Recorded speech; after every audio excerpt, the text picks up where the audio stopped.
This is the hardest section. So machine learning has a lot of steps: feature engineering, data splitting, training the algorithm, evaluate it, and then you can deploy it if you're ready. We'll go through that step by step. So let's look at an overview. We have a problem in the real world, and we're gonna have to solve that problem. So we have an idea on how we're gonna solve it, but then we have to analyze our data to see if it's even possible to perform machine learning on. And once we know that, we can collect that data, and then we have, most likely, you're gonna have messy data. That's what that's showing there. So then, what you're gonna have to do is transform it somehow. Well, you can use data engineering and feature engineering. You're gonna use both. You don't have to use both, but you're guaranteed to use feature engineering. That's guaranteed. Data engineering is a little different. I'll show you how we're gonna all connect this together.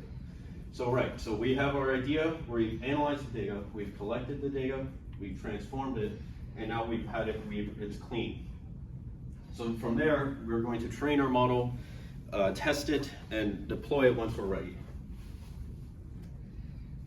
So there's many layers to machine learning. At the broadest spectrum, there's artificial intelligence, machine learning, one level down, and then deep learning and Gen AI.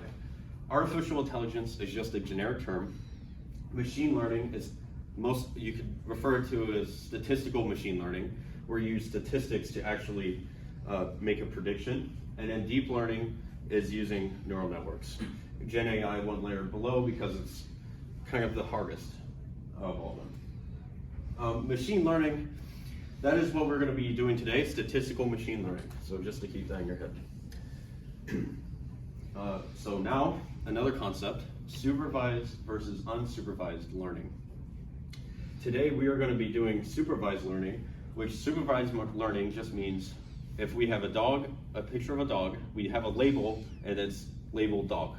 And then we have a picture of a cat and the label is cat. That's basically it. And those labels are going to be used to train the model or the algorithm. And then for unsupervised, the data isn't labeled. And what that means is the algorithm has to find the patterns and actually make the own patterns on its own. So fitting, it's another concept. So we have underfitting, balance, and overfitting. So underfitting here, this is training data. These red data points are just training data. So in the real world, we're gonna separate training and testing data. Just know that there's two different data sets. This training data right here, there's kind of a parabolic trend. Now this blue line represents what the actual algorithm is predicting. So, and you can see here that underfitting is not fitting the data at all. It's general, it's a linear path, and it has a lot of errors. This is far away from that, and this is far away from that. So we can see that here. It's missing the trend. Next is balanced. It's general fitting. It has some error, of course, we're gonna have error, but it's general fitting.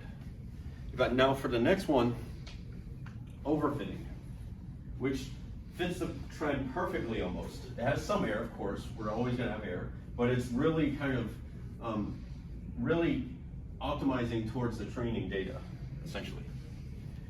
So we could see that overfitting, in this case on training data, has the best performance. Now what if I introduce new data points? What would you do then? Well, here we still have a lot of error because it's not hitting any of the points really. That's far away, and so on. And here, again, it's general fitted. So we have the lowest performance here and a general fit here. Now, on the training data, we had high performance. But if we introduce new data, we have a higher error. So this overall has the best performance, essentially, because it's going up and curving up, and here, the data point's down here. But here, it's a general fit. So what we want is a balanced fit. So now we've covered machine learning fundamentals. Quick summary, everyone? Yeah. So there are underfitting, balance fitting, and overfitting. Underfitting is when you train with less data, then it doesn't really optimize with the training data. So when you put in more test data, it might not be on point.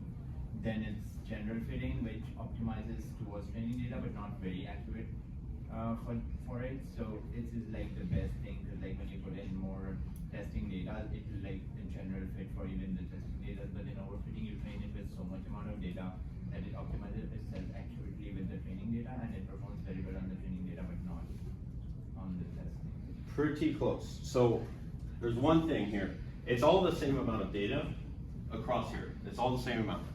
But if you hyperparameter tune it in a way to start overfitting, we'll see how this actually happens, then it causes issues. But it's all the same data, but somehow we're changing it to make the model not predict good at all, general, and then really good on training, but terrible on testing.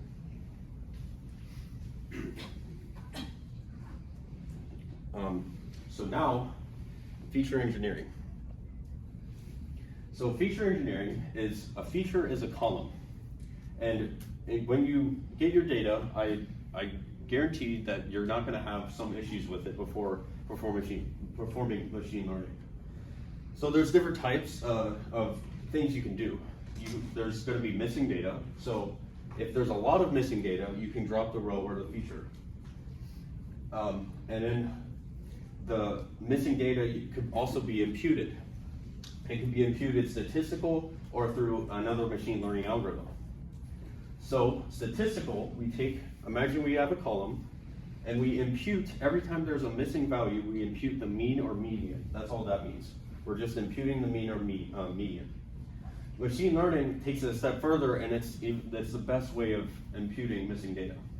And today, we're gonna be doing KNN, which we'll get to in a minute, and we're gonna be dropping some rows and features. Next is outliers. An outlier is just, if you had Taco Bell transactions, and the average would be probably 30, but if someone came in there and bought $300 worth of food, that would be an outlier, because that's nowhere near the average. So you're gonna have to handle those outliers. Those can hurt your performance. So to do that, we can do a bunch of methods, but today we're gonna be doing interquartile range. There's also feature transformation and feature selection, which we're not going to go in today because of our algorithm choice, but it's good to research on your own. So feature engineering, interquartile range. Remember, we're trying to deal with outliers. So how are we going to do this? So first, that first row of, well, it's shown as a row, but it's actually a column. So this is a column, okay, that very top. Then you have to divide it into quartiles. The quartiles are going to be split into 4 quartiles. So if you split it up, Q1 is going to have this, Q2 at 3 and 4. So all we've done is split it up. Now, we're going to have to perform a little bit of math, but it's not bad. So we're going to calculate the IQR, which is Q3 minus Q1. Well, Q3 is 20.5, and then Q1 is 3, which is equal to 17.5. And this is just the formula. But then, to go a step further, we're going to have to calculate the lower and upper limit. So Q1, 3, minus 1.5 times the IQR, which is 17.5. So 3 minus 1.5 times 17.5 is simply negative 23.25. And we'll do this with the upper limit. So Q3 minus 1.5 times the IQR. And then we go through the computation, and it's 46.75. Now, what does this mean? Think of it as an if statement. So if the data in this column is below negative 23.25, because it's our lower limit, then we classify these 2 points as outliers. So right here, we have this column, and these 2 points are far away from the rest of the data, essentially. Now we're going to calculate the upper limit. So if x is greater than 46.75, our upper limit, then it's classified as an outlier. So that's all that means. Now, once we have classified our outliers, we will impute the median.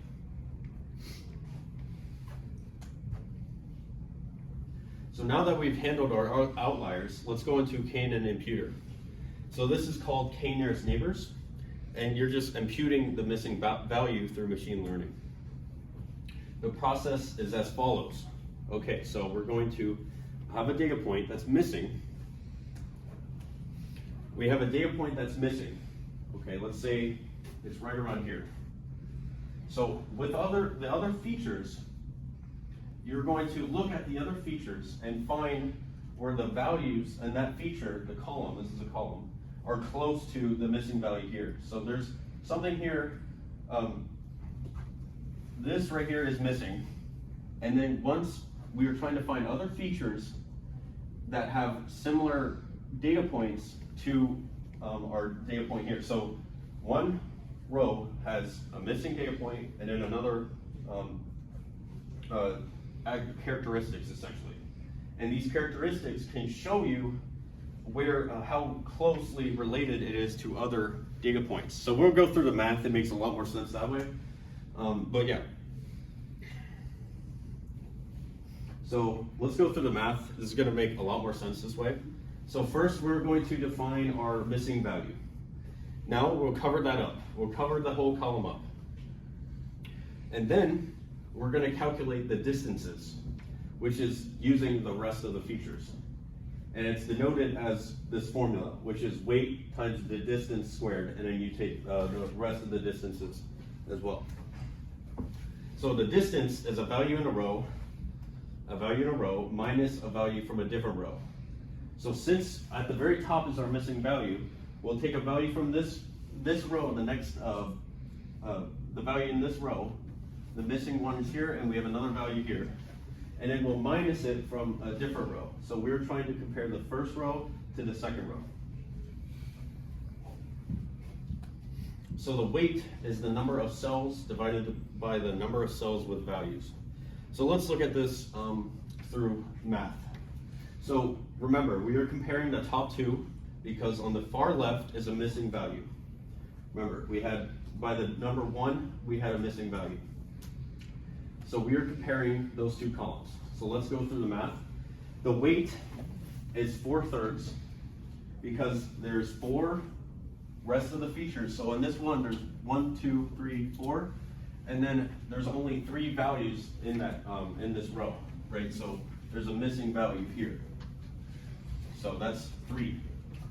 And then we take the distance. So 0.47, that value up there, minus 0.05, and then square it. And then we'll do the same with the rest of the characteristics of that row. And then we'll plug all this into the formula and we'll get some value. So if the first 2 rows is going to equal 4.1, and then the rest, if we compare the top to this one and then the top to this one, we're going to get these 2 values. So, right. What do those values mean? So the first row, the missing value, we're going to compare it to the second row, and we're going to get 4.187 after doing this math, as we did there. And if we do that again in the third row, then we'll get 3.5. And if once again in the fourth row, we'll get 18.7. So what does that mean? Well, this is how we're going to impute the value. So the number of neighbors could be set to 2. So we're going to find the 2 lowest values. So obviously the 2 lowest values are 4.1 and 3.5. So we've found the 2 lowest values. And then you're going to take the mean of those 2 values of that in that row for that column, and then take the mean of it, and then now 1.42 is now our imputation of that missing value at the top. Any questions on that? Then go back to the left side. Like this? Yeah.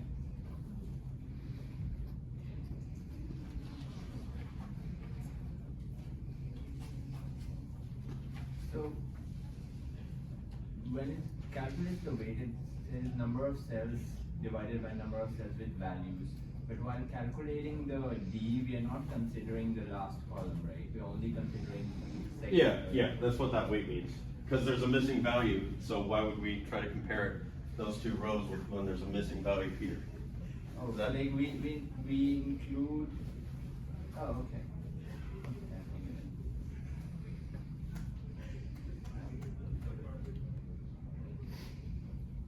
Anyone want to give a quick summary? It doesn't have to be in depth at all.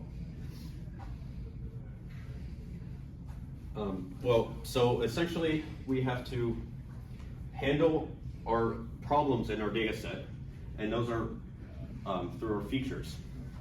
So we're going to have to handle outliers, and we're going to have to transform them in a way, and we're going to have to fill in missing values. All right, so now we're on the next section here. So we can now safely split our data into different sections. So the training data, we can section it off as 80, and then validation as 10, and test as 10. So essentially, the training is how the model is going to learn how to predict something, and then validation is going to validate that our hyperparameters are good to go, and then our test is our final test of the model, essentially. And in training, we can do the same thing, training and not have a validation. So we'll see how this works more later. There's also another way of doing it called k-folds cross-validation. So this machine learning algorithm at the top, today it's going to be random forest, is going to train on the blue and then validate with the purple. And it's going to do that for every single section. So why is there 5? Well, we set k-folds up to 5. So k-folds is equal to 5, 1, 2, 3, 4, 5. Now if we had 500 data points, 500 divided by 5 is 100 each. So imagine we have 100 data points on each of these sections here. So we're going to train on each of these different sections of the data. So we're going to train on the blue here, the blue here, the blue here, blue here, and blue there. And then we're going to validate it, and we're going to get a metric of the performance. And then we'll take the average, and that will be our output of our performance here. So why would we do this? We would do it if we have limited amount of data, which would then, you would want to validate on different sections of the data set. So if we had a small amount of data, and for some reason, the easiest way to think about it is if it's ordered. So if you had an ordered small data set, and you validated only at the top where the values were small, and then you continuously shifted over, then that would introduce validation across the whole data set. So now we've covered data splitting. Essentially, we could split the data in many different ways to see our model's performance. So how are we going to train these algorithms? I've been saying it a lot, it makes no sense if you've never heard of it. So training an algorithm, you have an algorithm, and you're gonna have some, essentially a loss or a Gini impurity. There's a bunch of different metrics here, but for most of them, it's some type of loss. And in random forest, a different algorithm is Gini impurity. So for a lot of them, it's a loss, and then the one we're using today is Gini impurity. Gini impurity is this red one. And then the loss is the blue one here. So we're using a bunch of math down here, since these are not the same, Gini impurity and loss do not have the same exact way of making it the minimum. So essentially, we are trying to find the minimum point. And we do this through a bunch of math. And so yeah, that's all we're doing. With a bunch of math, we can pick the lowest point there. Essentially, that's what we're doing. We train with data, and we're trying to find the minimum point. The minimum loss, I guess you could say. So now hyperparameter tuning. Hyperparameter tuning is going to boost the model's performance. And they're essentially the settings for the algorithm. So you're given an algorithm, and they have a bunch of settings, and you can adjust them any way you want. And this is very important to boosting your model's performance. So to do this, I wouldn't expect everyone to be like, oh, I know exactly how to optimize this. No, you're going to use some library to optimize it for you. So the difference between a parameter and a hyperparameter. So a parameter is what we saw here, but there's different, I don't want to get into that ambiguity there, but you know, but yeah. So there's a parameter and hyperparameter. Hyperparameters are the settings, that's how I remember them. And then you have these settings and you send them to different values. And then with parameters are the math values used to lower essentially the loss of, or increase the performance, you could say. So the full process is you're going to define your hyperparameters. Once you've optimized them, well, you define your hyperparameters, train it, and evaluate it. And the training is done through the math.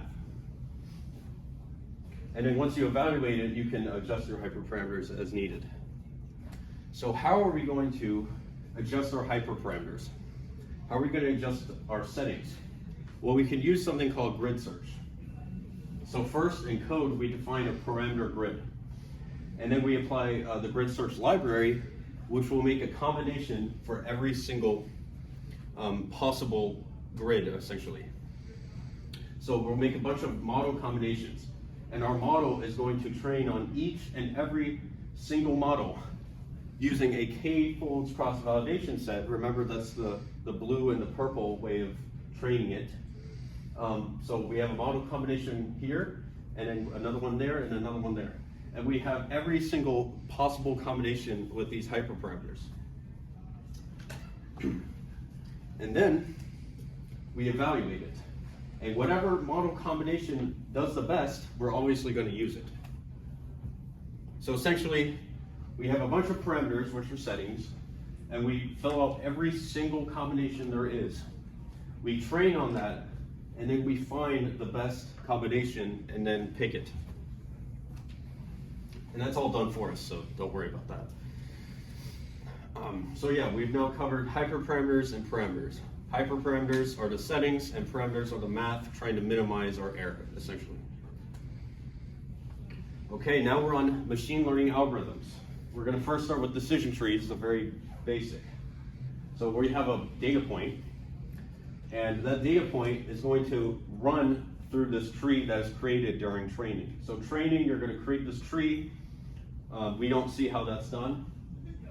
And then we can run that data point through it. So it's essentially a bunch of if statements. So we'll look at an example. So should I go on a run today? Well, first question, is it raining? If it's true, then don't go on a run. If not, then let's move on to another if condition. Well, if the temperature is greater than 40, then we can move on. But if it's really cold, we're not going to go on a run. And so on. So you get the idea. And every time we hit one of these green ones, which are the leaf nodes, that is our output for the model. Now, yeah. So, can you move to the last slide? How does the algorithm come up with these if statements? That's through the training, and that's through the Gini impurity of each split. So that's a bunch of math, but I can't go into that today. But you'd have to look up how Gini impurity or one of how they work, and then that's how they split. But it's key to know that the actual algorithm, it does this for you. You put the data in there and it makes it for you. So random forest and an ensemble method. Well, ensemble algorithms are taking a bunch of weak learners. Well, I think we can all guess we do not want this to classify our stock as a buy or sell, which we are going to be doing. So we're going to use something called random forest. So our weak learner is a decision tree. We're going to combine them and make one strong learner. That's essentially what that means. So random forest is going to use decision trees. Random forest uses something called bagging. And bagging has a bunch of steps, namely bootstrapping and aggregating. Bootstrapping is just going to take random subsets of the data. And then aggregating is a voting mechanism. So I'll go through it here, but also note that there are different ensemble methods, and this is only for classification, how this works. So this is exactly how random forest works for classification. We're first going to bootstrap the data. We have a data set up at the top.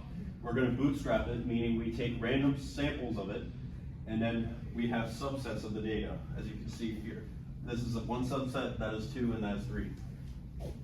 Now, using that data, we are going to train one of the decision trees. And as you can see, as we train them, we're going to get different shapes. And that's just that makes sense because we have different data. Now, to actually test it, we've trained it now. We've taken our subsets and we've made a bunch of decision trees. Now, to test it, we're going to take a new data set. Remember that test split, and we are going to apply it to every single decision tree. So we'll apply that red triangle to this decision tree and that one and that one. And each of them are going to give an output. Then it's going to vote. Remember, aggregating up there and then bootstrapping up there and then aggregating down here, the voting mechanism. So the testing is going to run through these decision trees and it's going to vote. So out of 100 of these trees, they said predicted true of 76, and then 24 of them predicted false. So now we've covered algorithms. And essentially decision trees are a bunch of if statements used through math. And then random forest is combining a bunch of weak learners, which are decision trees, and combining them into one. So now we're on evaluation. So now we're on the next step of machine learning, evaluating how our model did with our predictions that we have. So this is something called the confusion matrix, which is confusing at first. So you buy a stock, this is the predicted value, and this is the actual value. By the way, the reason it's confusing is people say true positive all the time and you're expected to know immediately what that means, not by looking at this. So predicted by the stock, and the actual value is by the stock. So if these two are by the stock, then it's a true positive. Now, if the actual value is don't buy a stock, and the predicted is by a stock, then that's a false positive. And then for a false negative, if the actual value in the real world is by the stock, and then our predicted value from the algorithm or the model says false negative. And then similarly, for true negatives, if the actual value is don't buy the stock, the don't buy the stock is the predicted value, then it's a true negative. So that's good. So what we like is the true positives and the true negatives. And then we can run through some numbers through there, and that's how we can show, we can add these up, and it's just a way of showing it for this next step here. So we have 125 ways, true positives here, and then the rest of the values. So now there's a bunch of different metrics: recall, precision, and F1 score. Recall, there's a formula for it. I'm not going to go through the calculation. But you can, it's pretty simple, very simple. But the main thing here is recall is going to prioritize false negatives. A good example is detecting if someone has cancer or not. If you send them home and they say, and your model says that they don't have cancer, but what they do, that is a huge issue.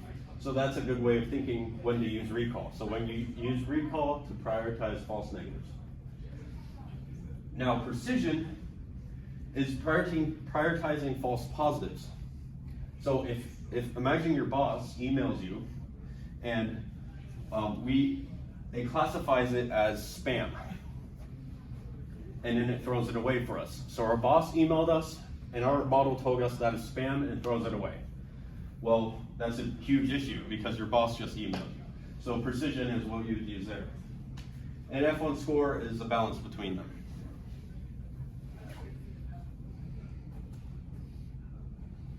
And then ROC is another way to evaluate the model.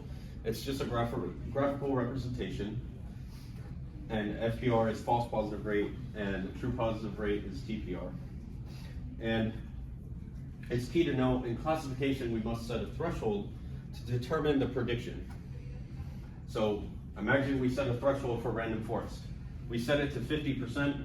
Well, obviously, as we saw earlier, 50% is obviously, this is more than the 50%. It'd be actually 76%, so pretty simple there. But how are we gonna set the threshold? Because it can't be always 50%, there's different ways to do it. So RLC is a way of doing that. We can see different thresholds of what we want to set it to, and we can also see how well our model is doing. So building our RLC, we're gonna set a threshold on the algorithm we're using. We evaluate it through the confusion matrix. We calculate the FPR and the TPR, which we don't have to really know all this, but then we plot it on a point, and then it keeps doing this, and then you get something like this. So these are RLC graphs. This dotted line is a random guess. So as you can see up here at the top, that is essentially a big random guess. The model is not correctly classifying anything. It's probably about an AUC of around 50. An AUC is area under the curve.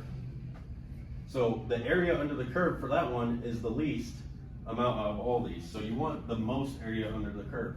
The area under the curve for this one is less than this one. So obviously we want the most elbow looking graph up to that point up there to get the most AUC. And now we've covered evaluation. Would anyone like to quickly summarize that?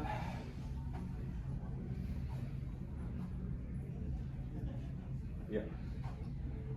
We use a matrix to find the amount of true positives, true negatives, or positive and false negatives that are in our algorithm. And then we also use our C to find like the threshold of success. Yeah. So yeah, that's good. So essentially, we have a confusion matrix, and that's a way of calculating of different scores. Any questions?